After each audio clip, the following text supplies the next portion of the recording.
Je suis étonné, je suis étonné, je suis étonné de l'amour qu'il a pour moi.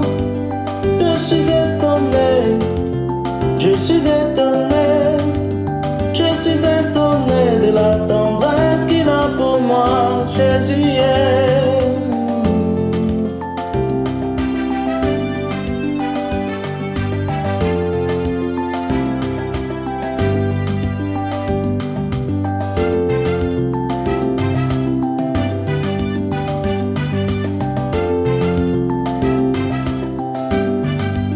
Je suis étonné, je suis étonné, je suis étonné de l'affection qu'il a pour moi. Je suis étonné, je suis étonné, je suis étonné de l'attention qu'il a envers moi. Je suis étonné, je suis étonné.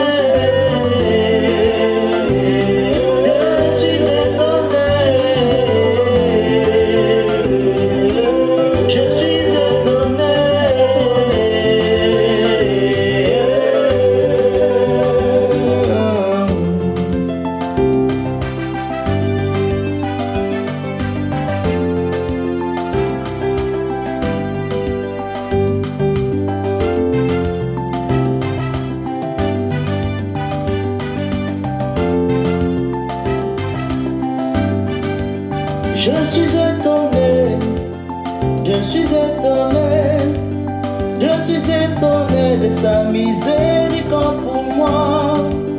Je suis étonné, je suis étonné, je suis étonné de la patience qu'il a envers moi. Jésus, je suis étonné,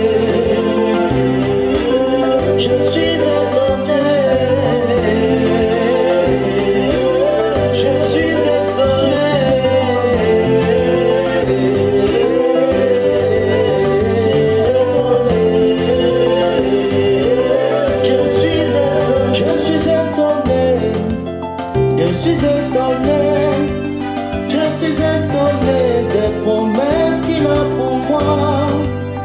Je suis étonné, je suis étonné, je suis étonné de sa vocation pour moi. Je suis étonné, je suis étonné, je suis étonné, je suis étonné.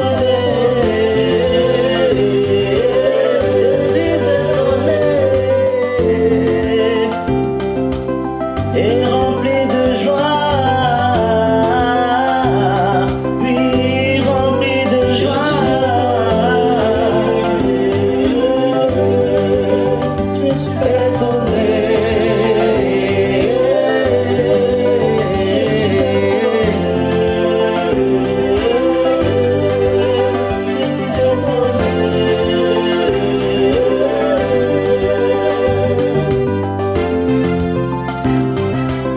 Et rempli de joie, oui, rempli de joie. Je suis étonné.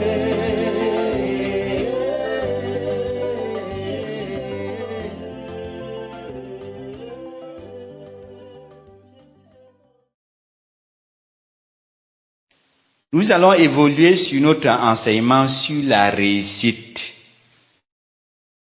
Alléluia. Nous avons défini la réussite la fois dernière.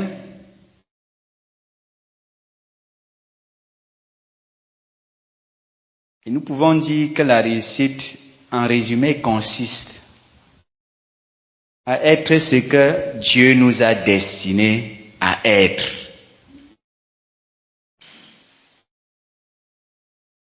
Pareil pour la réussite pour Dieu. La réussite pour Dieu consiste à atteindre l'objectif qui s'est fixé avant la création de l'univers.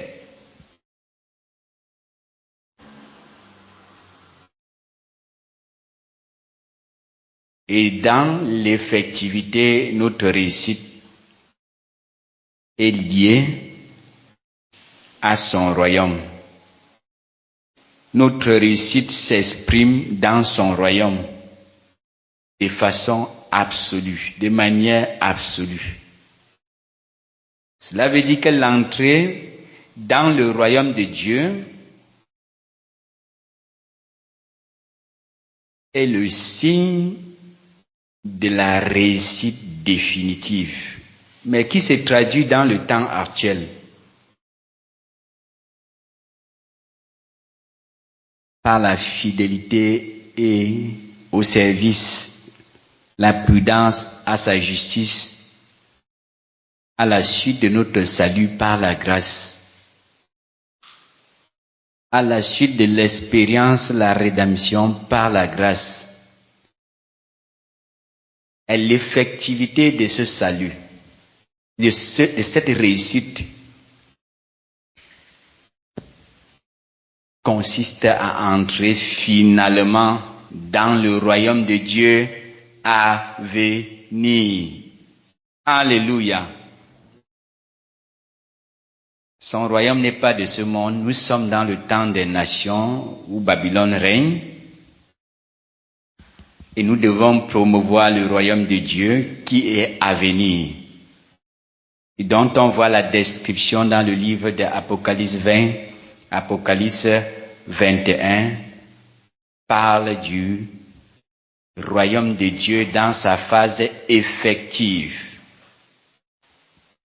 Alléluia. La fois dernière, nous avons vu que c'est pas par grâce qu'on réussit. C'est pas par la grâce de Dieu qu'on réussit dans le sens définitif du terme. Réussite selon la définition que nous avons faite. C'est pas par la grâce de Dieu qu'on entre dans son royaume. Sinon, tous les sauvés devraient entrer dans le royaume de Dieu absolument dans l'avenir. Et cependant, nous voyons dans le livre de Apocalypse chapitre 3, en particulier l'église de Sardes, qui évoque le nom effacé dans le livre de vie, et pourtant, par la grâce, ça avait été écrit. C'est la grâce de Dieu qui permet que nos noms soient écrits dans le livre de vie au moment du salut, au moment de la réconciliation avec lui. Lorsque nous reconnaissons ce que quelqu'un d'autre a fait pour nous, la grâce de Dieu se manifeste. Qui est cette personne? Le Seigneur Jésus. Quand on connaît la rédemption qu'il a accomplie pour nous, cela garantit la grâce de Dieu sur notre vie pour la vie, pour la vivification, pour la réconciliation. Dieu le fait à cause du Seigneur Jésus. Comme ce fut le cas pour le roi Salomon. Dans l'Ancien Testament, on ne voit Dieu ne s'est jamais considéré comme le père de quelqu'un dans l'Ancien Testament. Il appelle ses serviteurs, ses ministres, ses serviteurs. Ça se limitait là-bas. Mais Salomon, Dieu l'a considéré comme son fils à cause de la grâce. Parce qu'il est le symbole de l'Église, fils de David. Et nous, par Jésus, nous sommes l'Église. Jésus lui-même est fils de David.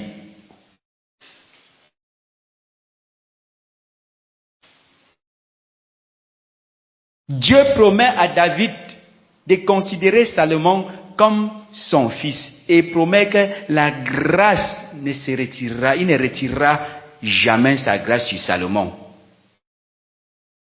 Mais nous voyons que cette grâce a trompé Salomon. Il n'a pas compris la grâce dans le plan de Dieu et il a été révoqué du royaume, déchu du royaume, de la royauté, avec une promesse de la permanence de la grâce dans sa vie. Alléluia. La grâce est trompeuse lorsqu'on ne la comprend pas et qu'on se détourne de ce qui fait sa force, la vérité. Salomon a eu la grâce et qui a permis à Dieu de l'appeler exclusivement, de le considérer exclusivement comme son fils et lui son père. Alors qu'on sait de façon générale que dans l'Ancien Testament, Dieu demeure le créateur même de ses serviteurs, le patron de ses serviteurs. Mais il ne s'exprime pas comme le père de ses serviteurs dans l'Ancien Testament, ni ses serviteurs comme ses fils, mais pour Salomon de façon particulière. Dieu l'a considéré ainsi. Tout ça nous amène à comprendre ce que c'est que la grâce et qu'est-ce qui donne la valeur définitive à la grâce. C'est la vérité. Salomon avait été instruit par son père ce qu'il faut pour réussir. Ce n'était pas par la grâce. Son père lui a donné les conditions pour la réussite, qui n'avaient rien à voir avec la grâce. D'où l'expression la grâce est trompeuse, la beauté est vaine. Jésus a reconnu que Salomon était vêtu d'une manière particulière dans Matthieu chapitre 6. Il a dit l'herbe des champs. Et s'il a revêtu l'herbe des champs, que Salomon dans toute sa gloire n'a pas été revêtu comme l'herbe des champs. Donc Jésus connaît que Salomon avait vu une certaine splendeur de par son apparence, parce qu'il parle des vêtements dans Matthieu 6. Et il se réfère à Salomon, qui a été revêtu d'une manière particulière, qui lui donnait une certaine gloire. Mais Salomon dit dans Ecclésiaste 1:12, « J'ai été roi à Jérusalem. » Si quelqu'un dit, c'est parce qu'il n'est plus roi. Avec la garantie de la grâce permanente. Salomon dit, « J'ai été roi à Jérusalem. » Ça signifie, il n'est plus roi. Il a perdu la royauté. Avec la garantie de la permanence de la grâce promis à son père David.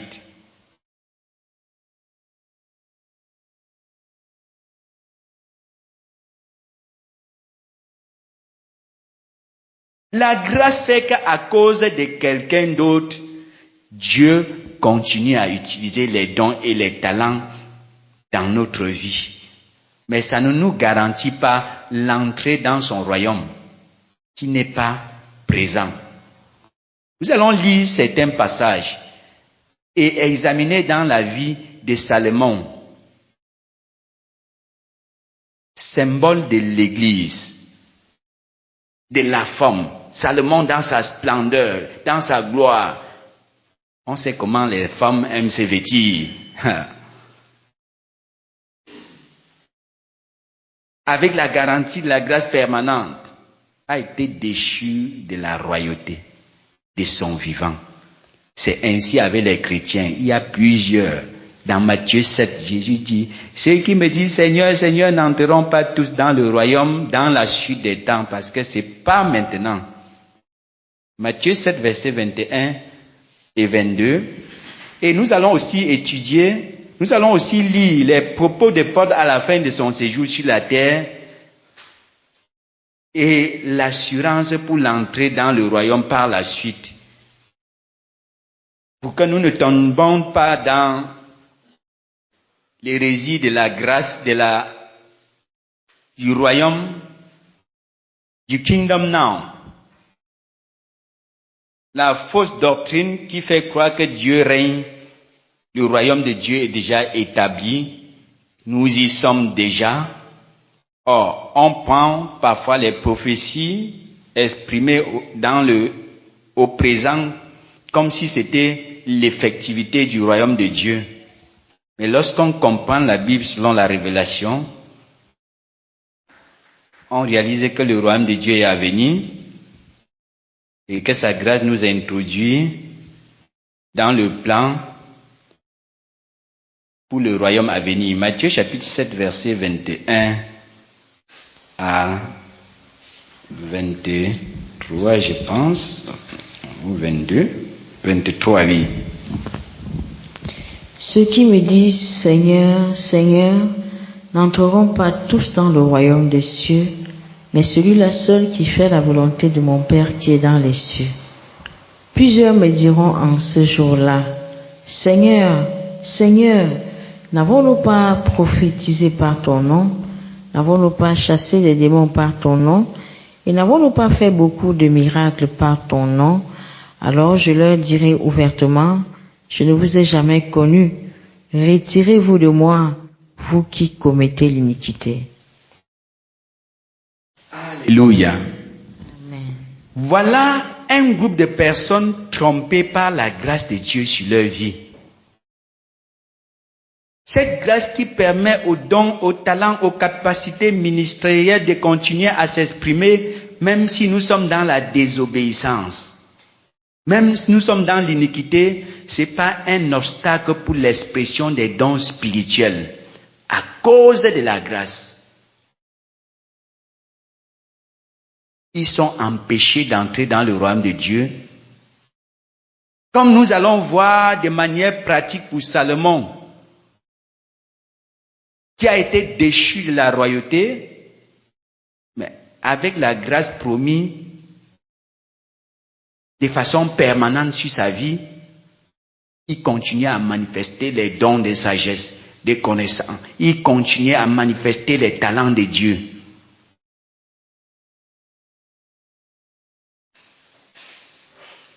La grâce retarde la colère de Dieu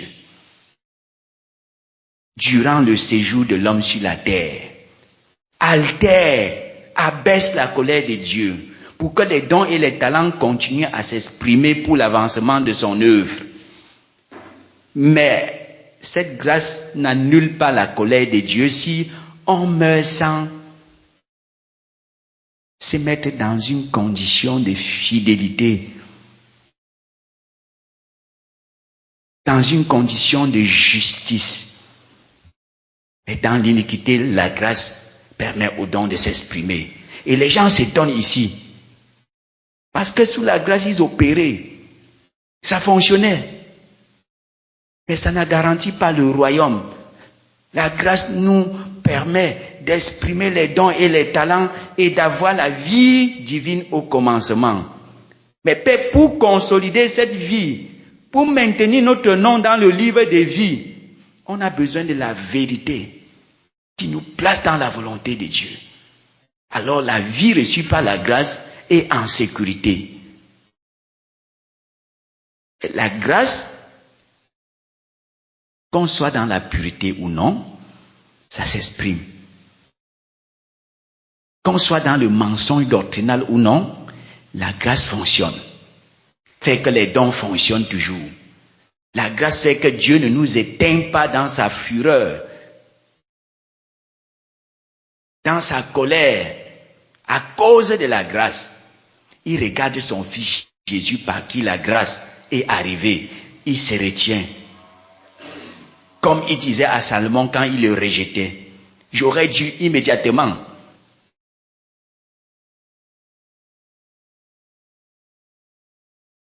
manifester de façon visible certaines choses contre toi. Mais à cause de David, je ne ferai pas durant ta vie. Je vais te traiter après ta mort. C'est ainsi que plusieurs, comme ceux-ci, on voit le traitement après la mort. Ils diront ce jour au tribunal de Christ, après la mort. 2 Corinthiens 5, verset 10 nous parle du tribunal de Christ, c'est pour les chrétiens. Le tribunal du trône blanc, c'est pour les païens. Seigneur, Seigneur, mais éloignez-vous de moi. La grâce les a trompés. Comment une bonne chose, aussi indispensable pour faire quoi que ce soit avec Dieu, arrive à tromper? C'est les gens qui ont expérimenté la grâce, qui dans la négligence, la vérité, se font tromper à la fin. 2 Timothée chapitre 4. On voit ce que Paul dit pour se rassurer d'entrer dans le royaume de Dieu à venir. Ce qui suppose que lui n'était pas encore entré dans le royaume de Dieu. L'apôtre Paul qu'on connaît. Il tient certains propos qui nous amènent à comprendre que le royaume de Dieu est futur. Et que nous n'y entrons pas étant sur la terre. Lorsqu'on naît de nouveau, on verra le royaume de Dieu. Parce qu'à partir du tribunal de Christ, tu peux commencer à voir les personnes qui seront dans ce royaume, comme Abraham, Isaac et Jacob dans Luc 13. Jésus dit, lorsque vous verrez Abraham, Isaac et Jacob à table dans le royaume et que vous serez jetés dans les ténèbres de dehors où il y a les pleurs et les grincements des dents. Il s'adresse à qui? Aux gens qui n'ont pas trouvé la porte étroite après le salut. Y a-t-il peu de gens qui soient sauvés et forcez-vous de passer par la porte étroite après le salut? Sinon, au tribunal, vous allez voir à travers, comme un voyageur qui arrive à l'aéroport à cause des problèmes d'immigration, au service d'immigration, il est rapatrié dans son pays, ayant perçu de loin les citoyens du pays de destination. Et il n'est pas entré. Parce que son passeport, il y avait un problème dans son visa ou les éléments complémentaires. Il est rapatrié. Beaucoup seront renvoyés en enfer après le tribunal. Selon Luc chapitre 13. La grâce les a amenés jusqu'à là. Et la porte étroite, le chemin resserré que la vérité définit, ils n'ont pas considéré.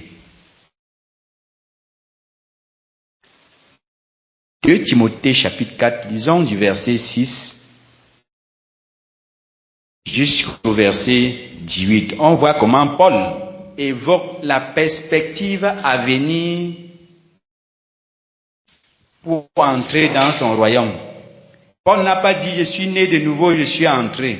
Si tu ne nais d'eau et d'esprit, tu ne vas pas entrer. La naissance d'eau et d'esprit, c'est cette dépendance de l'eau de la parole, dynamisée par le Saint-Esprit, qui est en communion avec notre esprit après la naissance, qui nous permet d'entrer finalement.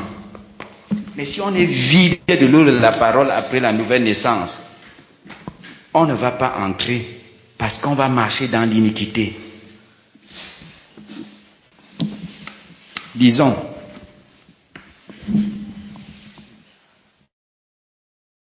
Deux Timothée chapitre 4 du verset 6 à 18. Car pour moi je sers déjà des libations et le moment de mon départ approche. J'ai combattu le bon combat, j'ai achevé la course, j'ai gardé la foi. Désormais, la couronne de justice m'est réservée. Le Seigneur, le juste juge, me la donnera dans ce jour-là. Et non seulement à moi, mais encore à tous ceux qui auront aimé son avènement. Viens au plus tôt vers moi. Car Démas m'a abandonné par amour pour le siècle présent. Il est parti pour Thessalonique. Crescens est allé en Galatie. Tite en Dalmatie. Luc seul est avec moi. Prends Marc et amène-le avec moi, car il m'est utile pour le ministère. J'ai envoyé Tychik à Éphèse. Quand tu viendras, apporte le manteau que j'ai laissé à Troas chez Carpus et les livres, surtout les parchemins. Alexandre le forgeron m'a fait beaucoup de mal. Le Seigneur lui rendra selon ses œuvres. Garde-toi aussi de lui, car il s'est fortement opposé à nos paroles. Dans ma première défense, personne ne m'a assisté, mais tous m'ont abandonné. Que cela ne leur soit point imputé. C'est le Seigneur seul qui m'a assisté et qui m'a fortifié, afin que la prédication fût accomplie par moi et que tous les païens l'entendissent. Et j'ai été délivré de la gueule du lion. Le Seigneur me délivrera de toute œuvre mauvaise, et il me sauvera pour me faire entrer dans son royaume céleste. À lui soit la gloire au siècle des siècles. Amen. Alléluia. Paul dit que le Seigneur le délivrera de toute œuvre mauvaise, le sauvera pour le faire entrer dans son royaume céleste. Est-ce que Paul était déjà entré? Non. Il dit que le moment de son départ approche. Le moment de son départ approche. Le départ pour où? Il parle de sa mort. Ça veut dire qu'il a fait tout son ministère sans être dans le royaume de Dieu. Le Seigneur me délivrera de toute œuvre mauvaise et il me sauvera pour me faire entrer dans son royaume. Ça veut dire qu'il est hors du royaume. Le moment de mon départ approche.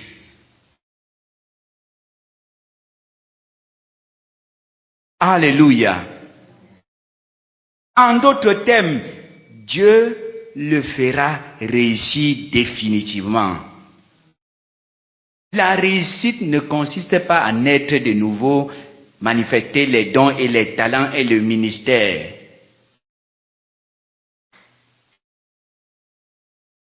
C'est des éléments de la réussite. Si on le fait fidèlement et prudemment jusqu'à la fin, alors on réussira. Cette réussite se consolide par l'entrée, comme Paul avait eu la garantie, la confirmation, la certitude que la couronne de justice lui sera accordée parce qu'il a servi fidèlement dans la justice basée sur les commandements. Ça, c'est quelqu'un qui est élu à la suite de son appel, qui peut tenir ce genre de propos. Cependant, la Bible dit dans Matthieu 22, verset 14, il y a beaucoup d'appelés au ministère, au service. Et la grâce permet que les dons et les talents s'expriment dans le service, mais il y a peu d'élus pour servir. Pourquoi? L'élection n'est pas le résultat de la grâce de Dieu, mais de l'obéissance à la vérité. Alléluia. On parle de dignité pour entrer dans le royaume de Dieu. Si c'était par la grâce, quand on parle de la grâce, c'est la faveur de Dieu. Si c'est par la grâce, tout le monde. Paul devait dire que Dieu nous fera entrer tous. Mais il avertit sur Timothée sur son attitude pour avoir aussi cette certitude à un moment donné.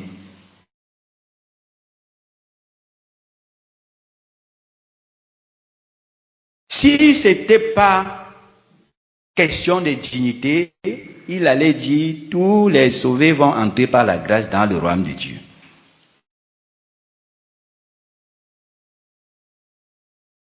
Alléluia. La réussite de Dieu consiste lui-même à régner et se glorifier en tous. C'est à venir, ce n'est pas maintenant. Les raisons pour lesquelles nous prions que son règne là, que cela vienne, c'est parce qu'il n'y a pas sur la terre. Que ton règne vienne, que ta volonté soit faite sur la terre comme dans les cieux. Il règne déjà dans les cieux supérieurs, le troisième cieux où il y a le paradis de Dieu, tel que Paul évoque dans le livre de 1 Corinthiens 10. Mais 2 Corinthiens 12. Mais sur la terre, le diable, il est écrit dans 1 Jean 5, verset 19, que le monde entier est sous la puissance du malin jusqu'à la fin des temps des nations. Et il nous a donné les indicateurs de la fin des temps, après quoi? Qu'on sache que son royaume est proche. Lors de la Sainte Seine dans Luc, je ne boirai plus le fruit de la vigne jusqu'à ce que cela soit accompli dans le royaume à venir. Pareil, dans Jean chapitre 18 devant Pilate, mon royaume n'est pas de ce monde. Si mon royaume était de ce monde, donc tu es roi, je suis roi, mais mon royaume n'est pas de ce monde. Ce monde est sous le règne de Babylone.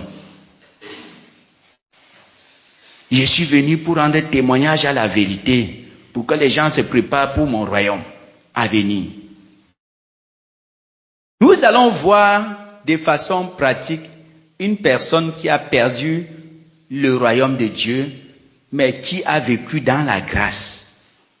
Et c'est l'auteur du livre de Proverbes 30, verset 31, lisons. Et nous avons l'application, nous allons voir de façon pratique l'effectivité de la tromperie de la grâce dans sa vie. Le roi Salomon, symbole de l'Église, il a écrit le livre d'Ecclésiaste, qui veut dire Église. Et dans le livre d'Ecclésiaste, il dit qu'il était roi, il n'est plus. Il nous avertit dans ce livre, à la fin, ce qui est important, que Dieu amènera toute œuvre en jugement dans Ecclésiaste 12. Mais il était déjà déchu, selon Ecclésiaste 1, verset 12. J'ai été roi à Jérusalem. Cela signifie je ne suis plus roi. Et je suis en train d'écrire vanité, vanité, tout est vanité. La grâce, si on la sépare de la vérité, elle va nous tromper. Mais si on prend la grâce avec la vérité telle que Jésus nous a apporté selon Jean 1,12, Jean 1,17, il est venu plein de grâce et de vérité. Moïse est venu avec la loi, Jésus est venu avec la grâce et la vérité. Beaucoup séparent la vérité de la grâce et se font tromper à la fin de leur vie. La tromperie de la grâce vient lorsqu'on la sépare de la vérité. Salomon a séparé la grâce de la vérité, malgré qu'il était fils de Dieu. Selon les propos du Seigneur lui-même, il a été rejeté à la fin. C'est pareil dans Matthieu 7. Seigneur, Seigneur, parce qu'ils étaient des fils de Dieu sur la terre. À cause de la doctrine de la justice qu'ils n'ont pas considérée dans leur engagement au service, la justice qui est au centre de la vérité, la grâce les a trompés. La grâce sans vérité. Et à la fin, ils n'ont pas réussi de façon définitive. Exemple de Salomon, disons l'auteur du livre de Proverbes, l'application sur sa vie, lui symbole de l'Église. L'Église est illustrée comme une femme dans la Bible, comme l'épouse de Christ, avec l'apparence de la femme. Dans Apocalypse chapitre 21, on voit l'épouse, la femme de l'agneau sur la montagne, la nouvelle Jérusalem, l'Église et l'épouse de Christ. Mais avec la splendeur comme pour Salomon, qui dans toute sa gloire, Dieu n'a dit qu'il n'a pas été revêtu comme l'herbe du champ. Ça veut dire qu'il avait une certaine apparence trompeuse à la fin. La grâce lui permettait toutes ces richesses, toute cette splendeur, tous ces bien-être. Mais à la fin, il a perdu la royauté. Pareil pour l'Église d'aujourd'hui. Si nous ne faisons pas attention, nous allons perdre le royaume de Dieu, ayant vécu dans la grâce qui nous apporte une certaine aisance, facilité, possibilité d'expression des dons et des talents. Attention, Lisons. Verset 31. La grâce est trompeuse et la beauté est vaine. La femme qui craint l'Éternel est celle qui sera louée. L'église qui craint l'Éternel. Pas l'église qui est dans la grâce, qui est sous la grâce.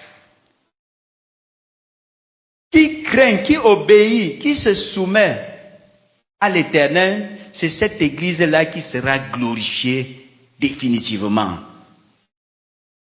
Qui sera acceptée, qui entrera dans le royaume de Dieu. C'est ces croyants, ces serviteurs qui entreront. Ce n'est pas ceux qui sont dans la grâce. Salomon fut dans la grâce. Et il a été déchu du royaume.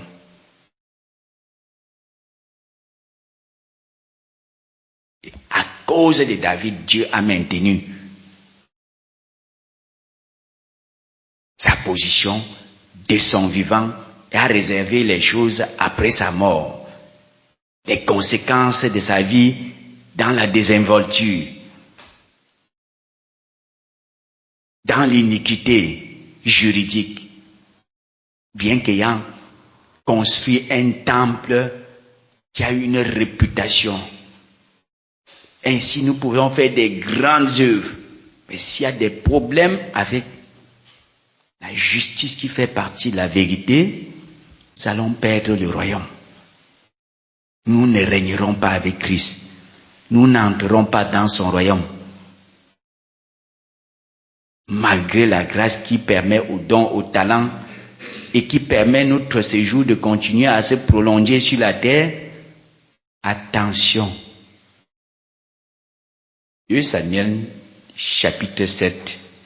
Voyons ce que Dieu dit à Salomon, symbole de l'église, à David, lorsqu'il voulait construire un temple à Dieu.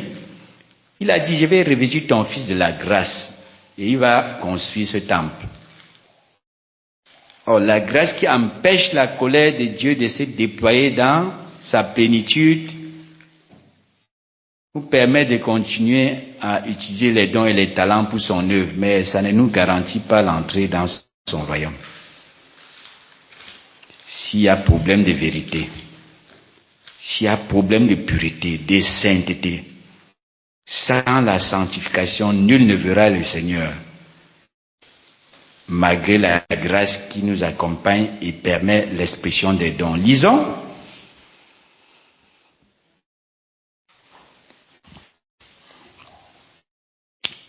À partir du verset 1, pour bien comprendre le contexte.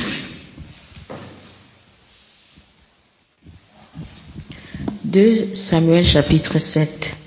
Lorsque le roi habita dans sa maison et que l'Éternel lui eut donné du repos, après l'avoir délivré de tous les ennemis qui l'entouraient, il dit à Nathan le prophète, « Vois donc, j'habite dans une maison de cèdre, et l'arche de Dieu habite au milieu d'une tente. » Nathan répondit au roi, « Va, fais tout ce que tu as dans le cœur, car l'Éternel est avec toi. » La nuit suivante, la parole de l'Éternel fut adressée à Nathan.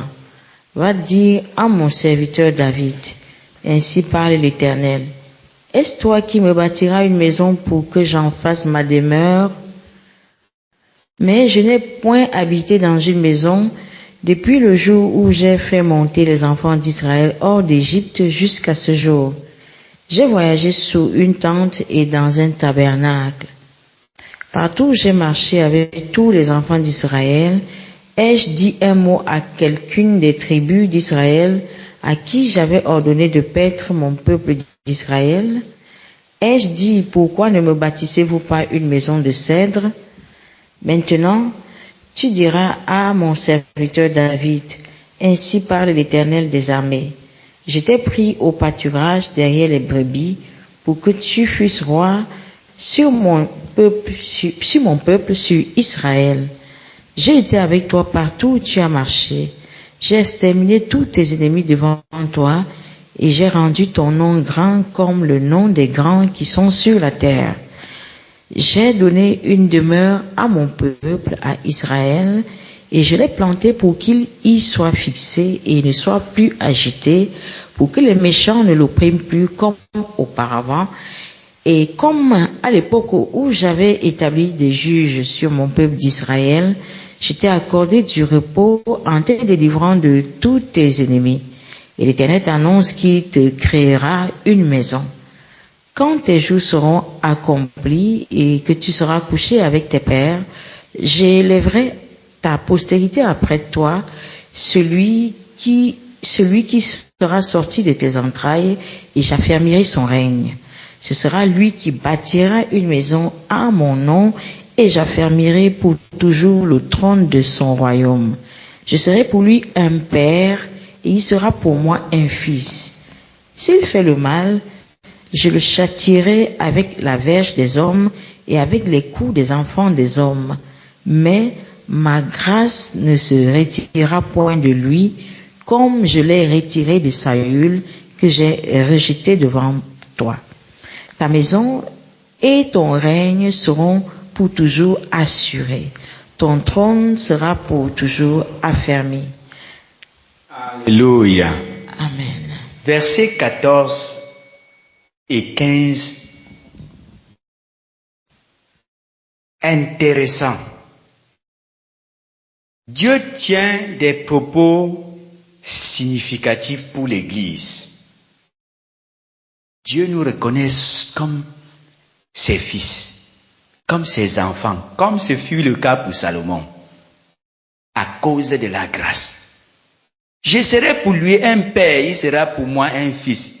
S'il fait le mal, je le châtierai avec la verge des hommes. Modération, altération du châtiment de Dieu. La réserve dans le châtiment. Avec les coups des enfants des hommes. En d'autres termes, je ne dois pas le châtier comme il se doit. Ma grâce ne se retirera point de lui, comme je l'ai retiré de Saül, que j'ai rejeté devant toi. Dieu n'a pas dit qu'il ne rejettera jamais Salomon. Non. Il a dit que même s'il rejette, il ne retire pas la grâce. Il avait rejeté Saül, il a retiré la grâce, les démons l'ont envahi. Il a commencé à délirer. Mais pour Salomon, il te rejette, mais il ne retire pas.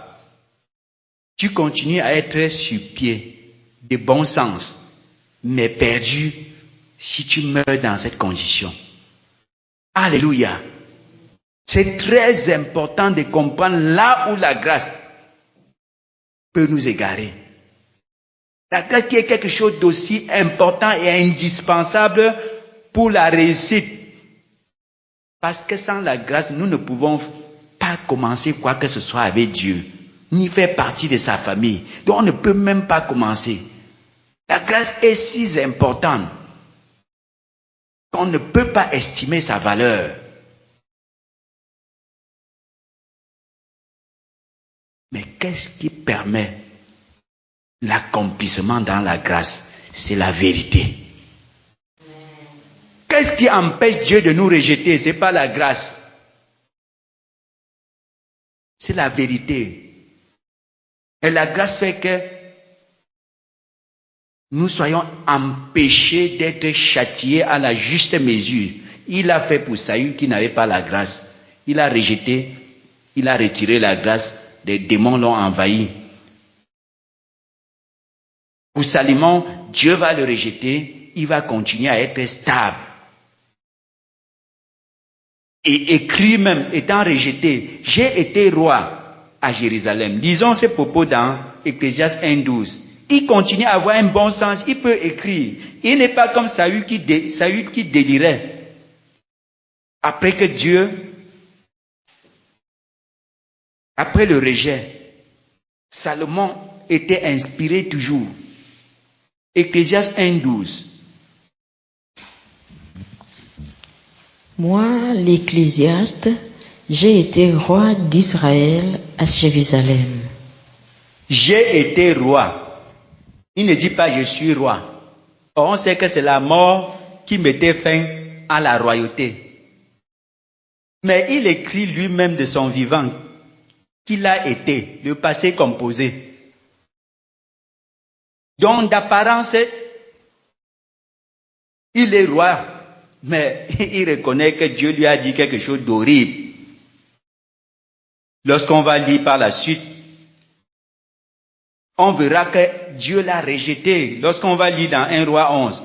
Avant cela, voyons ce que son père lui a dit comme condition pour réussir.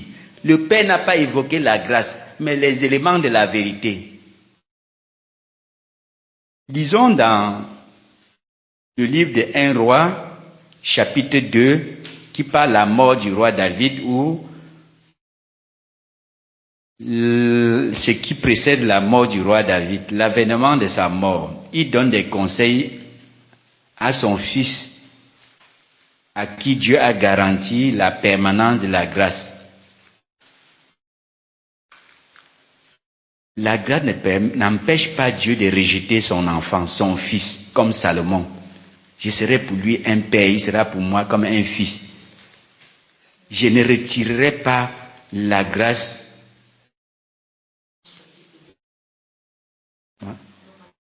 1 Roi chapitre 2, oui. 1 Roi chapitre 2, je lis à partir du verset 1. David approchait du moment de sa mort et il donna ses ordres à Salomon son fils en disant: Je m'en vais par le chemin de toute la terre. Fortifie-toi et sois un homme.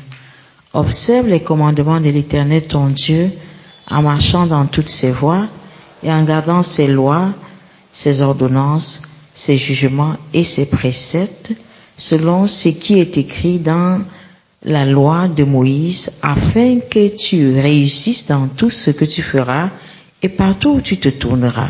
Afin que tu réussisses. Pour réussir, il n'a pas dit la grâce te suffit. Vas-y, tu vas réussir, mon fils. Dieu lui a parlé la grâce sur son fils. Mais comme c'était un homme spirituel, il n'a pas dit à Salomon, Dieu m'a dit qu'il ne retirera pas la grâce sur toi parce que tu vas bâtir une maison pour lui. La maison que je voulais faire. Par la grâce, nous servons Dieu. Par la grâce, les dons et les talents se manifestent. Mais ça ne garantit pas la réussite. Voilà le Père qui connaissait les voies de Dieu, qui dit ce qui conditionne la réussite. Et il avertit son fils. Continuons la lecture. Et afin que l'Éternel accomplisse cette parole qu'il a prononcée sur toi, sur moi, si tes fils prennent garde à leur voie, en marchant avec fidélité devant moi, de tout leur cœur et de toute leur âme, tu ne manqueras jamais d'un successeur sur le trône d'Israël. Alléluia. Amen. Fidélité et prudence. Les commandements, c'est pour la prudence. La fidélité au service, la prudence au commandement. Le roi David connaissait les voies de Dieu. Et Salomon n'a rien compris.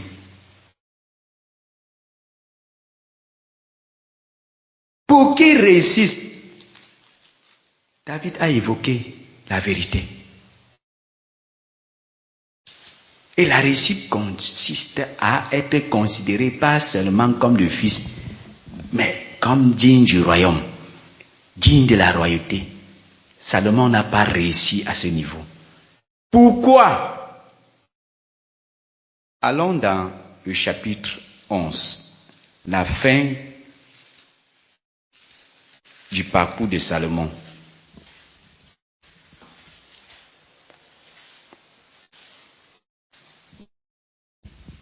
Lisons à partir du verset 1.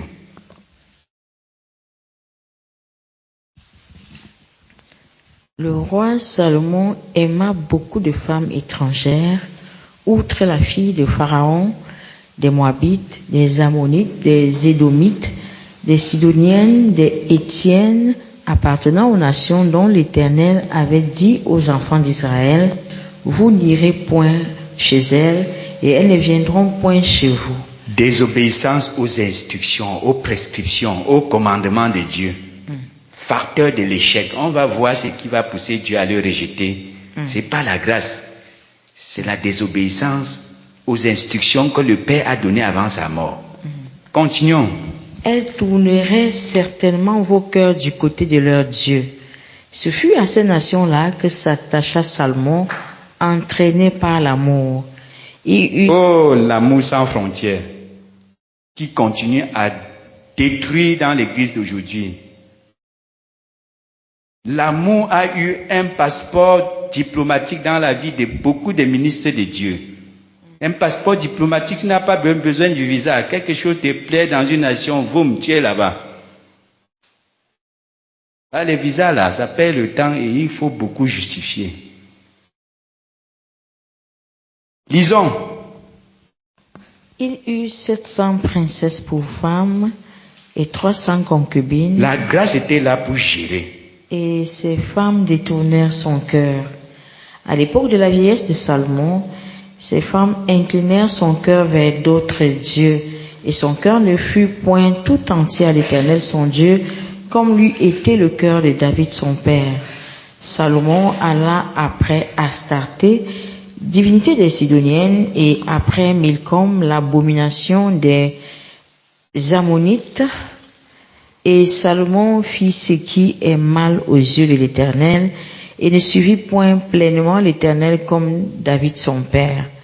Alors Salomon bâtit sur la montagne qui est en face de Jérusalem un haut lieu pour Kémosh, l'abomination de Moab, et pour Moloch, l'abomination des fils d'Ammon.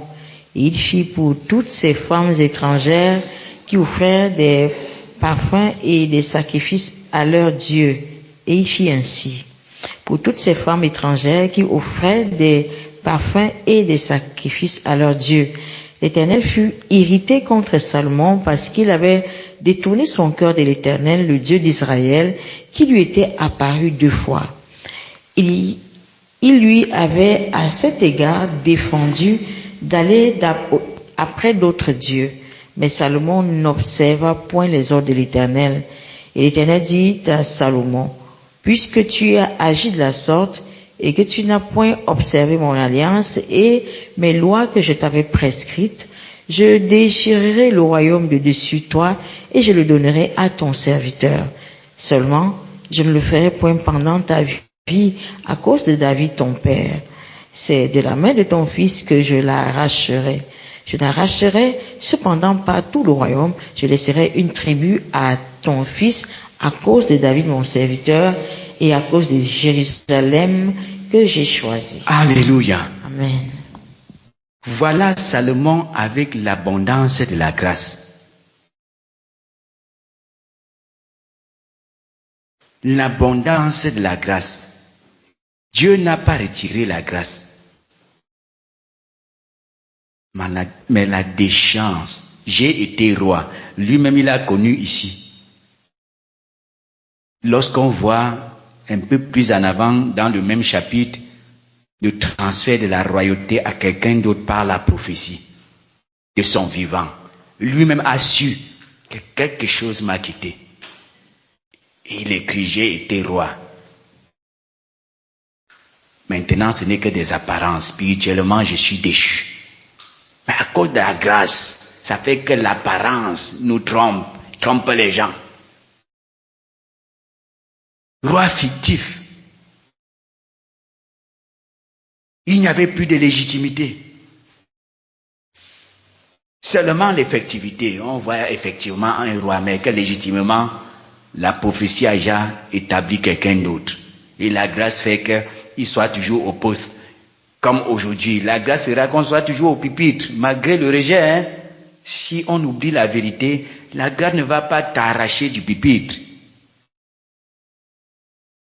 On va effectivement te voir au pupitre, mais légitimement, tu n'es plus là. L'amour sans frontières, si on lit dans 1 Roi 17, dans Deutéronome 17, on verra les prescriptions dans la loi de Moïse concernant les femmes, que son père David a dit de considérer. Non, la grâce. La grâce. Comme on voit aujourd'hui dans l'église, les gens importent les femmes du monde pour épousés dans l'église à cause de la grâce.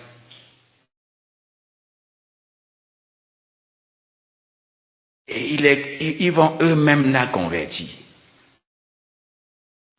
Salomon espérait aussi que ces femmes-là changent pour servir Dieu avec lui.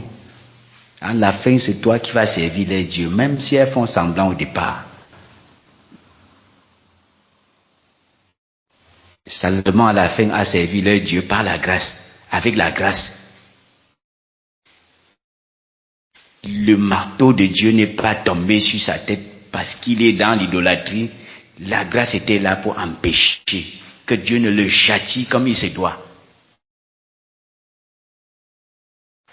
C'est ainsi que la grâce fera dans la vie de quelqu'un qui sépare de la vérité. Au centre de la vérité, la justice basée sur les commandements qui nous permet de servir Dieu fidèlement également. Jésus vient chercher des fidèles et prudents. Par les gens qui par la grâce sont sauvés et n'ont pas expérimenté la conversion pour avoir les valeurs divines. Alléluia. D'où la grâce est trompeuse. Si elle est décalée de la vérité, séparée de la vérité, elle va nous tromper. Parce qu'elle va demeurer et soutenir les dons et les talents. Malgré qu'on soit rejeté. Et au tribunal de Christ, on va faire comme dans Matthieu 7. Seigneur, j'ai prophétisé, j'ai fait, éloignez-vous de moi. Vous qui commettez l'iniquité.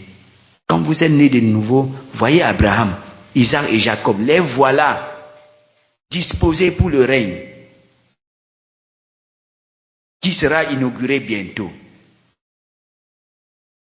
Et Luc, chapitre 13, nous parle. Lorsque vous verrez Abraham, Isaac et Jacob à table dans le royaume, vous serez jetés dans les ténèbres du dehors. La grâce fera qu'on les voie. Mais s'il y a un problème de vérité qui nous pousse à passer par la porte étroite, les commandements vont tailler le chemin sur lequel tu vas marcher de manière que tu n'entraînes pas trop de bagages. Beaucoup n'aiment pas, ils veulent tous les bagages de leur vie dans la marche avec le Seigneur.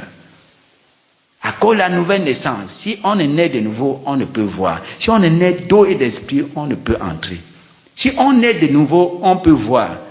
Mais si on n'est pas d'eau et d'esprit, on n'entre pas. Si l'eau de la parole n'amène pas ton esprit à être dépendant de cette parole dans ta discipline, dans ta marche, tu ne vas pas entrer. Adorateur en esprit en vérité, servi en esprit en vérité, dépendre de la parole de Dieu pour discipliner sa vie à la suite de la régénération de son esprit, qui est la nouvelle naissance. Cette nouvelle naissance fera qu'on soit au tribunal de Christ et on peut percevoir de loin le royaume. Sans entrer, Dieu va te dire, Abraham, Isaac et Jacob, que tu as vu fidèles sur la terre avec moi, voilà leur avenir dans mon royaume.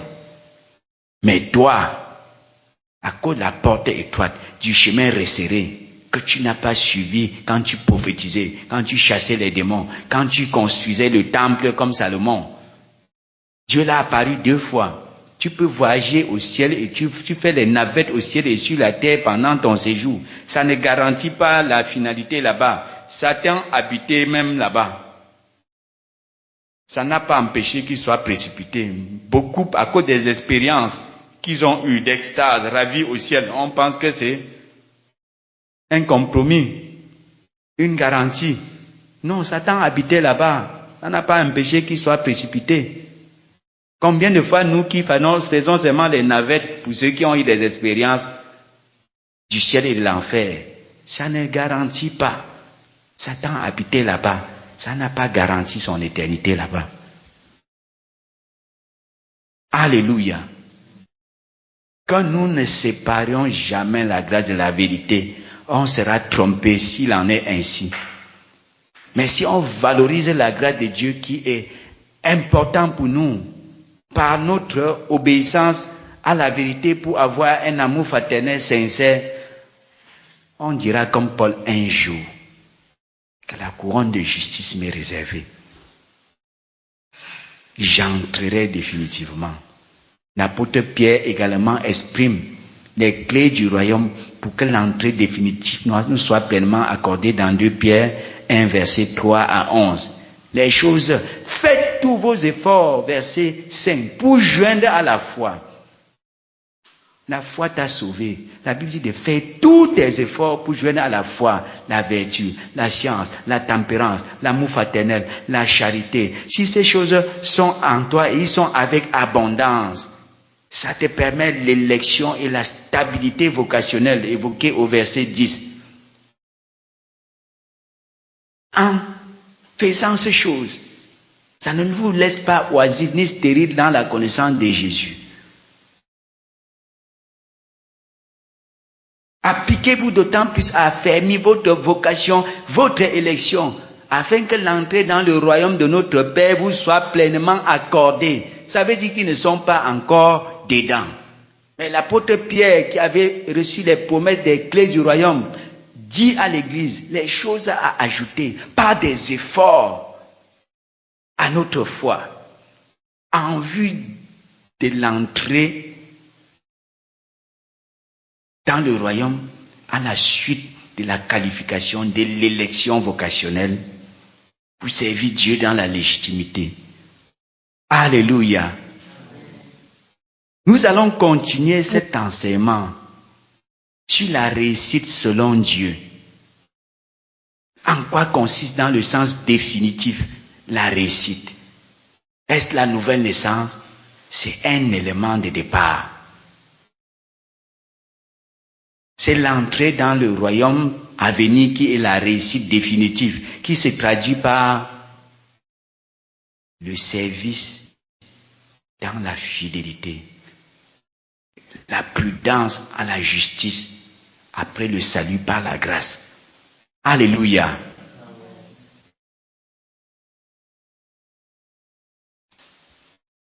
Quelqu'un a-t-il quelque chose à dire à la suite de cet enseignement? Le temps est épuisé. Pardonnez-moi pour les prolongations. Y a-t-il quelque chose à dire?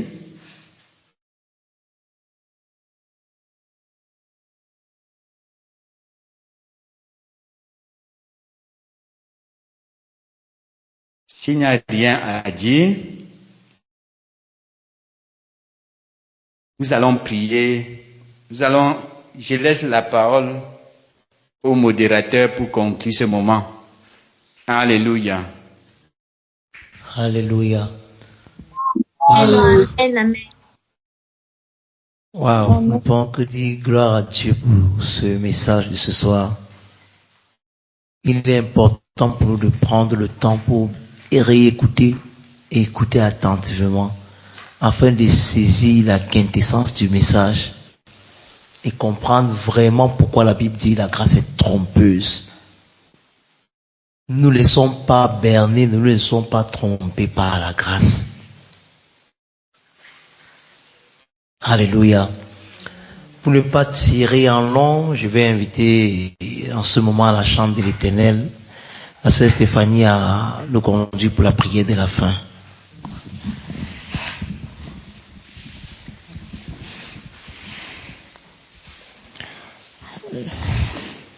Nous prions. Seigneur, nous te disons merci, nous te rendons grâce pour la manière à laquelle tu as conduit toutes choses en ce jour.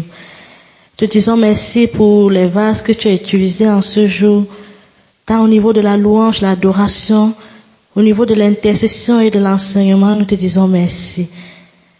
Nous prions, Père, que ce qui est sorti en eux, Père, que tu les combles au nom de Jésus. Seigneur, nous te disons merci pour cet enseignement que tu ne cesses de nous donner pour encore davantage nous éclairer. Merci, Seigneur, pour ce passage que tu nous donnes de comprendre les profondeurs. Nous te disons merci. Et nous prions, Père, que tu nous donnes la grâce davantage de reméditer cela, afin de comprendre, mon Dieu, cette notion de grâce. Et afin de pouvoir discerner, mon Dieu, la différence entre la grâce, mon Dieu, et la vérité, afin que nous puissions réussir selon toi. Seigneur, donne-nous la grâce de méditer, de ruminer encore cela, afin que nous puissions porter le fruit de ce que nous recevons comme enseignement. Seigneur, donne-nous de ne pas être des auditeurs oublieux. Seigneur, nous voulons pratiquer ta parole et porter le fruit de tout ce que nous recevons. Seigneur, nous te disons merci et nous te rendons grâce. Seigneur, nous prions pour cette nuit. Nous prions, Père, que tu nous donnes de dormir encore, Père, de manière paisible, que tu nous gardes, que tu nous préserves, que tu nous protèges et que tu nous donnes encore une fois de plus ta grâce de nous retrouver pour les prochaines réunions afin que ton nom seul soit glorifié dans nos vies. C'est au nom de Jésus que nous avons prié. Amen. Shalom. Shalom, shalom, shalom. Dans la paix. Shalom. Dans la Dans la paix.